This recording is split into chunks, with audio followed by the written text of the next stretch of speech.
السلام علیکم، کیا حال ہیں آپ سب کے؟ تو آج میں ایک اور نئے ناول کے ساتھ آپ لوگوں کے پاس حاضر ہوئی ہوں۔ میں حاضر نہیں ہوئی، میری آواز حاضر ہوئی ہے۔ تو چلیں ناول اسٹارٹ کرتے ہیں۔ ناول کا نام ہے وہ میرا ہے بائے نمرہ احمد۔ دونوں ہاتھ ریلنگ پہ جمائے وہ جھک کر ٹیرس کے نیچے دیکھ رہی تھی۔ دور دور تک کالونی میں خاموشی اور اداسی کا راج تھا۔ شام کی نیلاہٹ ہر سو ترنے لگی تھی۔ پرندے اپنے گھروں کو لوٹ رہے تھے۔ اونچے خوبصورت بنگلے قطار میں خاموشی سے کھڑے تھے۔ فضا میں ایک محسوس سا بوجھل پن تھا، غیر دلچسپ، پھیکا اور بے رنگ سا منظر۔ اس کی نگاہیں مایوسی سے پلٹ آئیں۔ بے حد بوریت بھری جگہ تھی وہ۔ اگر اسے پہلے علم ہوتا تو کبھی خالہ گھر چھٹیاں گزارنے نہ آتی۔ پچھتاوے بھرے تعصب سے اس نے سر جھٹکا، پھر گردن موڑی۔ نگین شیڈ تلے کرسی پر بیٹھی ناول میں گم تھی۔ کیا پڑھ رہی ہو اتنی دیر سے؟ اسے پھر سے غصہ آنے لگا۔ ایک تو جگہ بور ترین تھی، اوپر سے نگین کی شخصیت۔ صفحے سے نگاہیں اٹھائے بنا محبن سا استفارہ۔ میں نے پوچھا ہے کیا پڑھ رہی ہو؟ وہ اس کے کان کے قریب آ کر چیخی۔ زرنیلا چائے بنانے گئی ہے، کمیل آیا ہوا ہے۔ شرمیلی مسکان لبوں پر سجائے نگین نے تجسس بھری بے چینی سے صفحہ پلٹا۔ وہ کلس کر رہ گئی۔ اماں نے کہا تھا چھٹیاں اچھی گزریں گی، خالہ کے پاس رمضان میں اسلام آباد چلے جاؤ، اور اس نے فوراً خوشی خوشی حامی بھر لی۔ خالہ لوگوں سے ملے بھی تو 5-6 برس ہو چکے تھے۔ وہ لوگ کراچی شفٹ ہوئے تو آنا جانا ختم ہی ہو گیا تھا۔ اب اسی سال اسلام آباد واپس آئے تھے۔ وہ ان کے آنے پہ بے حد خوش تھی۔ فون کا ہی صحیح مگر رابطہ تو تھا نا۔ اور یوں ہی باتوں باتوں نے اس نے نگین کو کہہ ڈالا کہ میرا گمان ہے کہ تم آج بھی 6 سال پہلے والی نگین ہوگی، اینک والی، تیل لگائے ٹی وی، اخبار یا کتاب میں گھسی ہوئی۔ تمہارا گمان غلط بھی تو ہو سکتا ہے ہانی، میں بہت بدل گئی ہوں۔ نگین نے اپنی ازلی سادہ انداز سے اسے یقین دلایا تھا، مگر جب ہانی نے یہاں آ کر اسے دیکھا تو اسے یقین ہو گیا کہ اس کا گمان واقعی سچ نکلتے تھے۔ 6 سال بعد بھی نگین ویسی ہی تھی۔ آنکھوں پہ موٹے عدسے والا بڑا سا چشمہ، تیل میں گندمی چوٹی، اور چہرے پہ چھایا ہون پن۔ وہ ایک ٹائم ٹیبل کے تحت چلتی تھی، اپنا نہیں، ٹی وی چینلز کا ٹائم ٹیبل۔ مارننگ شو شروع ہونے سے 1 منٹ قبل وہ جاگتی تھی، پھر چشمہ اٹھایا اور بھاگ کر ٹی وی چلایا، پھر پہلا وقفہ آنے تک وہ بنا پلک جھپکائے اسکرین پہ نگاہیں گاڑے بیٹھی رہتی۔ وقفے میں منہ دھونے اٹھتی تھی۔ وہ جو وقت ڈراموں سے بچتا ہے اس میں وہ ناولز لے کر بیٹھ جاتی، کرسی پر ٹانگیں چڑھائے، تیل میں گندی چوٹی کاندھے پر ڈالے، وہی تاریخی چشمہ پہنے کتاب میں گھس کر پڑھتی۔ نگین اسے بہت بور کر رہی تھی۔ کہاں یہ ہانک لڑکی اور کہاں وہ لاہور کی پرنسس، خوبصورت، پراعتماد اور پرجوش، ٹپ ٹاپ رہنے سے والی، جس کی سلکی لمبے بال شانوں پر لہرا رہے ہوتے، فیشن اور اسٹائل جس پہ ختم تھے، جو ہر دم ہر چیز میں شغل تلاشی تھی، اور جو اب ادھر آدم بیزار بور قسم کے اسلام آبادیوں میں پھنس بیٹھی تھی۔ اس سے تو بہتر تھا کہ لاہور میں ہی رہتی، جہاں ہر دم رونق اور شغل ہوتا تھا۔ ہائے اللہ، کیا ہوا؟ نگین کی کرہ پر وہ گھبرا کر پلٹی۔ شانیل نے زرنیلا کے اوپر چائے گرا دی۔ وہ پریشانی سے سینے پہ ہاتھ رکھے پڑھتی جا رہی تھی۔ دفع ہو جاؤ نگین۔ وہ پیر پٹکتی دوبارہ ریلنگ کے پاس چلی آئی۔ کالونی ویسی ہی ویران پڑی تھی۔ اس کی بوریت انتہا کو پہنچ چکی تھی اور قریب تھا کہ وہ واپس جانے کا فیصلہ کر لیتی، جب اس نے سامنے والوں کے گیٹ میں زن سے داخل ہوتی گاڑی دیکھی۔ ریلنگ پر ہاتھ رکھے ہانی نے گردن اونچی کر کے دیکھا۔ کوئی گاڑی کا دروازہ کھول کر باہر نکل رہا تھا۔ ایک ہاتھ سے موبائل کان پہ لگائے، دوسرے سے لاک میں چابی گھماتا۔ وہ جو بھی تھا بہت ہینڈسم تھا، نیلی جینز پہ سیاہ شرٹ، لمبا قد اور صاف رنگت۔ وہ اب گیٹ بند کرنے واپس پیچھے کو جا رہا تھا۔ فون بستور کان سے لگا رکھا تھا۔ اس کے ساتھ ہی گاڑی کے پچھلے دروازے سے ایک گورا نکلا، بلیک واٹر۔ ہانی کے ذہن میں بے اختیار یہ خیال آیا۔ گیٹ بند کر کے اب وہ اندر جا رہا تھا۔ پھر جب اس نے اپنے پیچھے دروازہ بند کیا تو ہانی نے رکی ہوئی سانس باہر نکالی۔ اف، کتنا ہینڈسم تھا، لیکن ملک دشمن۔ نگین وہ دوڑ کر اس کے پاس آئی۔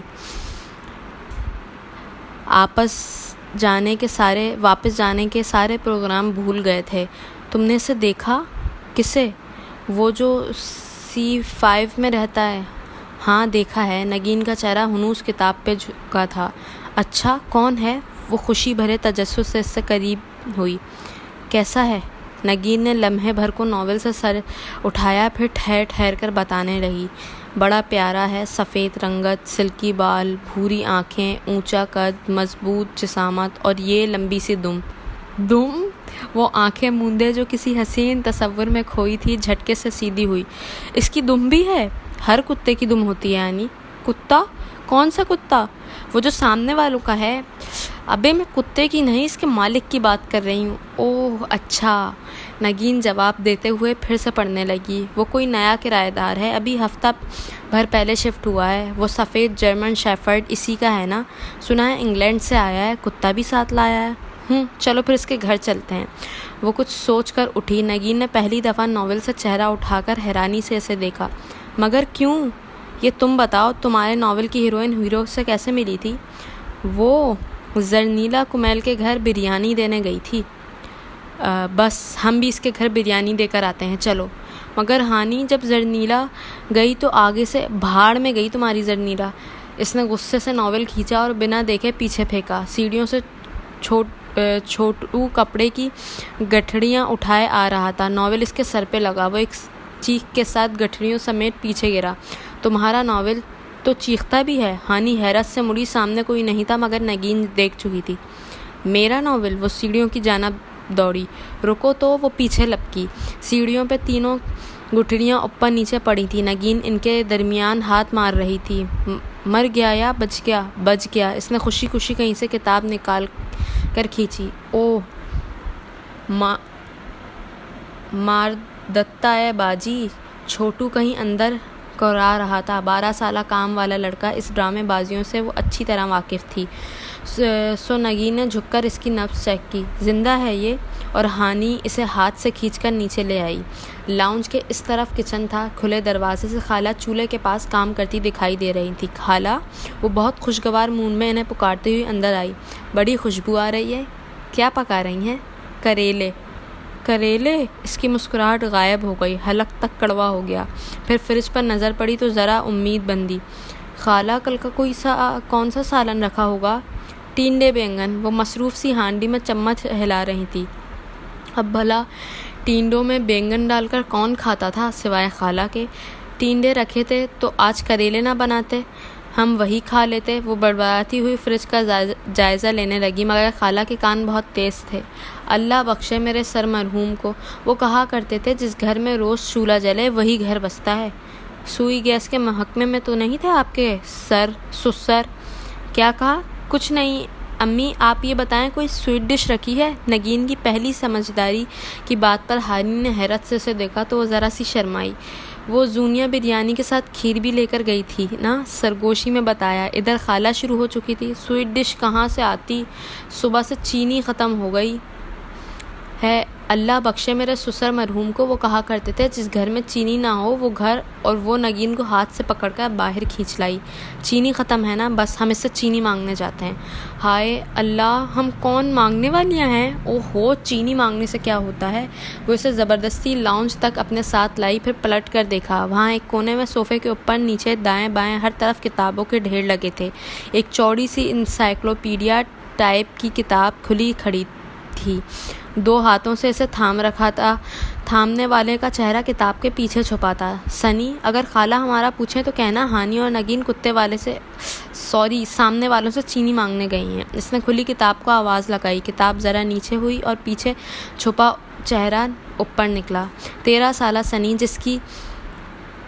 جس کی ہیری پوٹر کی گول اینک ناک پہ پسل رہی تھی۔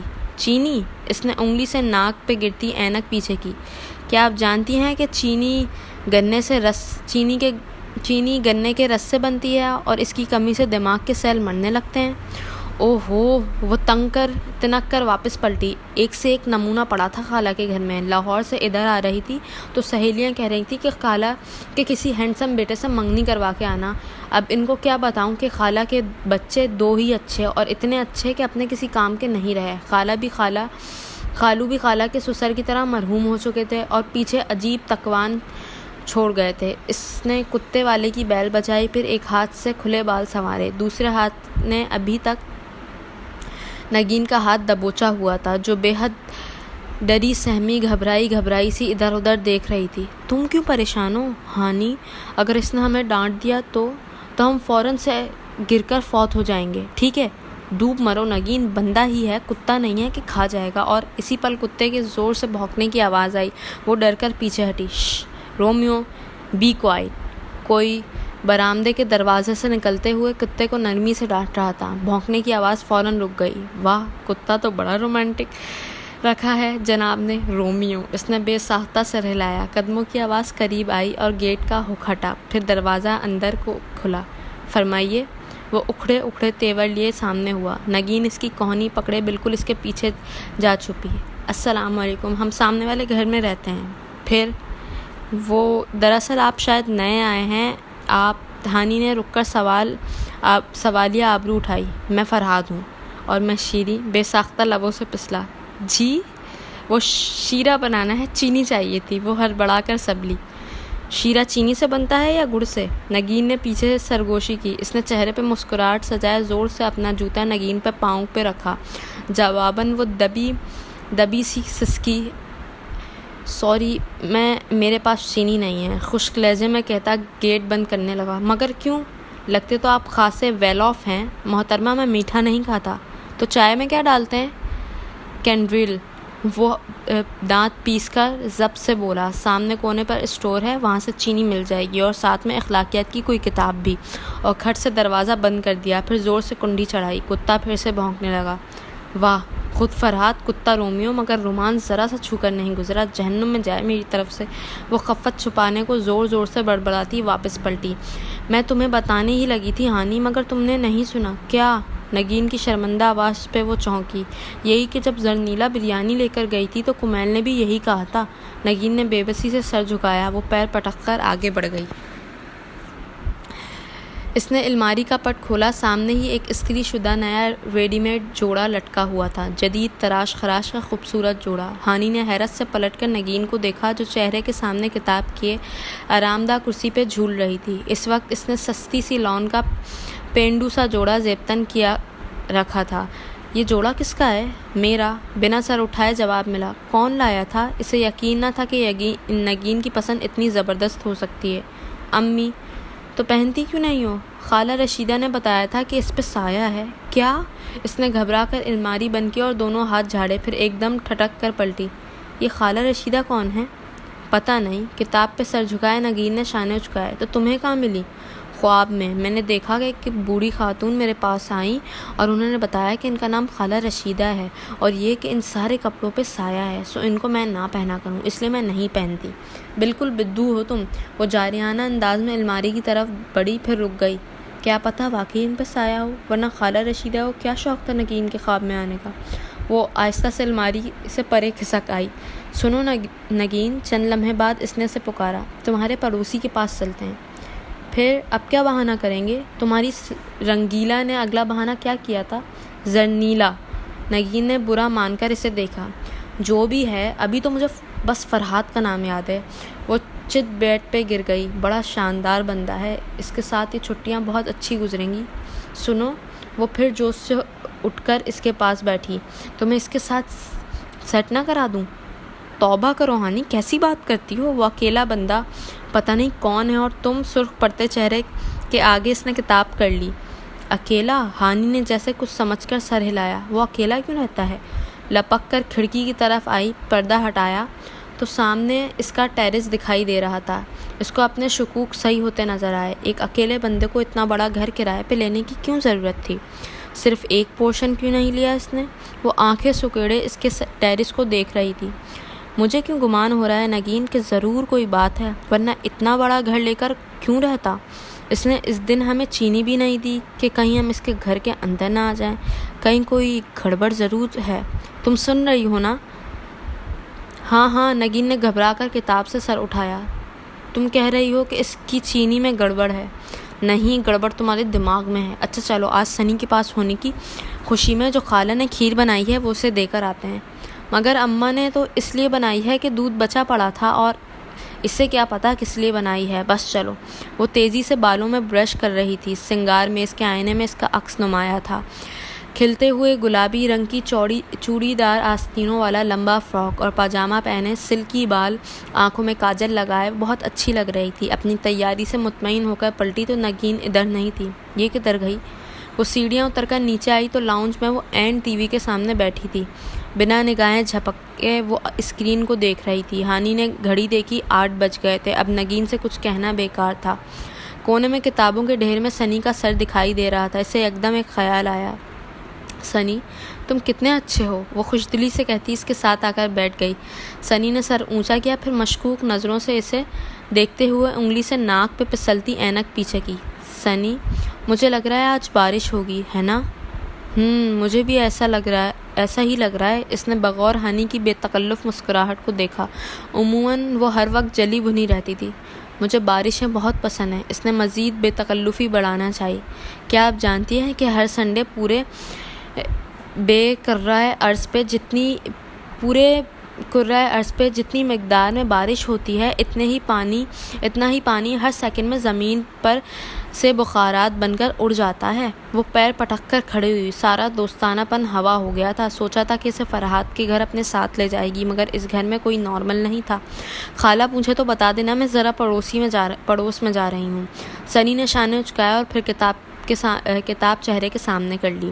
وہ کچن میں آئی، فریج سے کھیر نکالی، پھر ٹرے میں چھوٹے ڈونگے میں ڈال کر سیٹ کی، اوپر پلیٹ رکھی، جالی دار کپڑے سے ڈھانکا، ایک نظر خود کو سلیب کے چمکتے ماربل میں دیکھ کر اوکے کیا اور باہر چلی آئی۔ بجلی گئی ہوئی تھی اور گیٹ کھلا تھا۔ اس کے دونوں ہاتھوں میں ٹرے تھی، سو گیٹ کیسے بجاتی؟ یا پھر تجسس فطرت غالب آ گیا؟ وہ بنا دستک دیے اندر گھس آئی۔ کتا ٹانگیں پسارے سو رہا تھا۔ اس نے شکر کیا، برآمدے سے اندر کھلنے والا کھڑکی کا دروازہ نیم وا تھا۔ وہ آہستہ سے دبے پاؤں برآمدے کی سیڑھیاں چڑھنے لگی جب اندر سے آتی آواز نے اس کے قدم روکے۔ جی سر، آپ فکر نہ کریں۔ اور پھر ایک جارحانہ سا کہکا، وہ فرحاد ہی تھا۔ ہانی ذرا سی دیوار کی اوٹ میں ہو گئی۔ مجھ پہ بھروسہ رکھیں، میں نے کہا نا، میں بلاسٹ چاند رات کو ہی کروں گا۔ اچھا ہے عید والے دن لوگوں کے گھر صفِ ماتم بچھی ہو تو کتنا مزہ آئے۔ ٹرے اس کے ہاتھوں میں لرز گئی، آنکھوں کے سامنے اندھیرا چھانے لگا۔ جی، جب تک آپ کا کام نہ ہو جائے میں ادھر پاکستان میں ہی رہوں گا، جیسے ہی کام ہوگا میں واپس آ جاؤں گا۔ آواز خاموش ہو گئی، شاید اس نے فون بند کر دیا۔ وہ الٹے قدموں باہر کو بھاگی، گیٹ کھلا ہی رہ گیا، بند کرنے کا ہوش ہی نہیں رہا۔ بس ایک خیال حواسوں پر چھا گیا تھا، دہشت گرد۔ یقین ہو گیا تھا وہ شخص دہشت گرد تھا، تبھی وہ کہیں کہ اکیلے کیوں رہ رہا تھا۔ نہ اس نے اسے آفس وغیرہ جاتے دیکھا اور نہ کسی کو اس کے پاس آتے دیکھا۔ آخر بات وہی نکلی، اسے بم بلاسٹ کرنا تھا۔ آخر کیوں اس کے گمان سچ نکلتے تھے؟ اس نے ٹرے سلیب پر پٹکی اور حواس باختہ اسی لاؤنج میں آئی۔ نگین اسی طرح ہتھیلیوں پہ چہرہ گرائے ٹی وی اسکرین کو دیکھ رہی تھی۔ نگین، وہ دہشت گرد ہے، وہ غیر ملکی ایجنٹ ہے، وہ پاکستان میں دھماکہ کرنے آیا ہے، اس نے چاند رات پہ بلاسٹ کرنا ہے۔ نگین نے حیرت سے گردن اس کی طرف موڑی۔ کون؟ وہی C5 والا، وہ کتا؟ اس کا منہ کھل گیا۔ کتا نہیں، اس کا مالک۔ کیا کہہ رہی ہو ہانی؟ نگین کی آنکھیں پھیل گئیں۔ سچ کہہ رہی ہوں، ہو سکتا ہے تمہیں کوئی غلط فہمی ہوئی ہو۔ نہیں، میں نے اپنے ان گناہگار کانوں سے خود سنا ہے، وہ غیر ملکی دہشت گرد ہے، فون پہ اپنے باس سے پلان ڈسکس کر رہا تھا، میں نے سن لیا۔ بس اب جلدی سے پولیس کو فون ملاؤ۔ اس نے تپائی پہ دھرا فون سیٹ اٹھا کر گود میں رکھا۔ مگر ہانی، اگر پولیس نے تم سے ثبوت مانگا تو؟ وہ جو زور و شور سے نمبر ڈائل کرنے لگی تھی ڈھیلی پڑ گئی۔ واقعی ثبوت تو اس کے پاس نہیں تھا، لیکن ہمیں اطلاع تو کرنی چاہیے۔ مگر کس بنیاد پر؟ اگر وہ واقعی ٹیررسٹ ہے تو اس کے سورسز پولیس میں بھی ہوں گے اور پولیس کے پاس ہمارا نمبر آ جائے گا۔ پھر کیا کریں؟ ثبوت کیسے اکٹھا کریں؟ اس نے فوراً سے فون پرے کر دیا۔ یہ تو مجھے نہیں پتا، ایک تو دہشت گردوں والا کوئی ڈرامہ بھی آج کل نہیں آ رہا۔ نگین نے مایوسی سے گردن جھکائی، پھر ایک جھٹکے سے اٹھائی۔ ڈرامہ؟ وہ میرا ڈرامہ؟ میں تو بھول ہی گئی. اس نے تڑپ کر ٹی وی کو دیکھا مگر اب اسکرین پہ اشتہار چل رہے تھے. اسے چھوڑو, یہ سوچو اب کیا کرنا ہے. کیا کریں؟ دونوں نے چند لمحے خاموشی سے ایک دوسرے کو دیکھا, پھر اپنے سر ہاتھوں میں گرا دیے. چند لمحے خاموشی کی نظر کیے, پھر ایک جھٹکے سے دونوں نے سر اٹھایا. سنی, دونوں ایک ساتھ چیخیں. کتابوں کے ڈھیر میں بیٹھے سنی نے فوراً کتاب چہرے کے اور آگے کر دی. سنی, آگے پیچھے جست لگا کر دونوں اس کے اطراف میں آ بیٹھیں. وہ کارپیٹ پہ صوفے کے کناروں سے ٹیک لگایا بیٹھا تھا. کتاب ہنوز چہرے کے سامنے تھی. ان کی پکار پر کتاب ہٹائی. جی, تم کتنے اچھے ہو سنی. کام بتائیں. اگر تمہارے پاس کسی مجرم کو گرفتار کرانے کے لیے ثبوت نہ ہو تو کیا کرو گے؟ میں اپنے کام سے کام رکھوں گا. اس نے پھر سے کتاب چہرے کے سامنے کر لی. سنی, اچھے بھائی نہیں ہو. دیکھو, اگر وہ مجرم کسی کی جان کے در پہ ہو تو بھی تم کچھ نہیں کرو گے. سنی نے کتاب بند کر کے میز پہ رکھی, پھر انگلی تھوڑی پہ رکھے اوپر دیکھتے ہوئے سوچنے لگا. ہاں, تب میں اسے گرفتار کراؤں گا, مگر کیسے؟ یاد رکھو, تمہارے پاس اس کے خلاف ثبوت نہیں ہے. میں اس کی جاسوسی کر کے ثبوت اکٹھا کروں گا. ہانی اور نگین نے ایک لمحے کو ایک دوسرے کو دیکھا اور پھر سنی کو. اور یہ جاسوسی کیا ہوتی ہے؟ جاسوسی, اس نے ناک پہ پسلتی اینک پیچھے کی. کیا آپ جانتی ہیں کہ جاسوسی اعصاب کا کھیل ہے؟ یہ صرف مضبوط اعصاب سے ہی کھیلا جا سکتا ہے. مزید تفصیلات کے لیے طارق اسماعیل ساگر کی کتاب ملاحظہ فرمائیں. کوئی کتاب پڑھ کر جاسوس نہیں بن سکتا سنی. ہمیں ایک ٹیچر چاہیے. سنی نے مسکرا کر پھر اینک پیچھے کی. مجھ سے اچھا ٹیچر آپ کو مل سکتا ہے؟ اب وہ ڈھیر میں ہاتھ ڈالے کوئی کتاب نکال رہا تھا. جاسوسی کا پہلا سٹیپ, ٹارگٹ کی روٹین کا جائزہ. سنی کاؤچ پہ بیٹھا, پاؤں میز پر رکھے کتاب سے پلٹ کر بول رہا تھا. وہ دونوں کھڑکی کے سامنے جڑی بیٹھی تھی. سنی نے کہیں سے ایک دوربین نکال کر ان کو دے دی تھی اور اب اسے آنکھوں سے لگائے ہانی ٹارگٹ کی ہر حرکت بتا رہی تھی, جو کہ ساتھ بیٹھی نگین تیزی سے نوٹ بک پر لکھے جا رہی تھی. لکھو, صبح 7 بجے وہ کتے کو لے کر واک پر نکلا. 8 بجے واپس آیا. پھر اس نے لان میں بیٹھ کر چائے پی. اس کا کتا بھی چائے پیتا ہے؟ نگین نے بے یقینی سے سر اٹھایا. جواباً ہانی نے زور سے کوہنی ماری. لکھو, ٹارگٹ نے چائے پی, اب وہ اخبار پڑھ رہا ہے. نگین تیزی سے لکھ رہی تھی. اب وہ کسی کو فون ملا رہا ہے. ایک تو اس دوربین سے آواز کیوں نہیں آتی؟ یہ بھی لکھوں؟ نگین نے رک کر پوچھا. ہانی نے اسے مارنے کے لیے کوشن اٹھایا اور وہ دونوں ہاتھ سر پہ رکھے نیچے ہوئی. پہلے 3 دنوں میں انہوں نے اس کی روٹین اچھی طرح سمجھ لی. وہ صبح واک کے لیے گھر سے نکلتا ہے یا پھر رات کو 7-8 بجے کے قریب. پھر رمضان شروع ہو گئے مگر اس کی روٹین برقرار رہی اور اب بھی وہ رات 8 بجے خوب تیار ہو کر گاڑی پہ نکل جاتا ہے. پھر رات 11 کے قریب ٹیرس پہ موبائل کان سے لگائے ہنس ہنس کے باتیں کرتا دکھائی دیتا. 11:30 بجے تک وہ سونے چلا جاتا اور دوربین رکھ دیتی. آج کے لیے اتنا ہی. باقی ناول میں تھوڑی ٹائم میں اپلوڈ کروں گی. ٹھیک ہے, جب تک آپ انتظار کریے اور اپنا بہت خیال رکھیے گا. اللہ حافظ.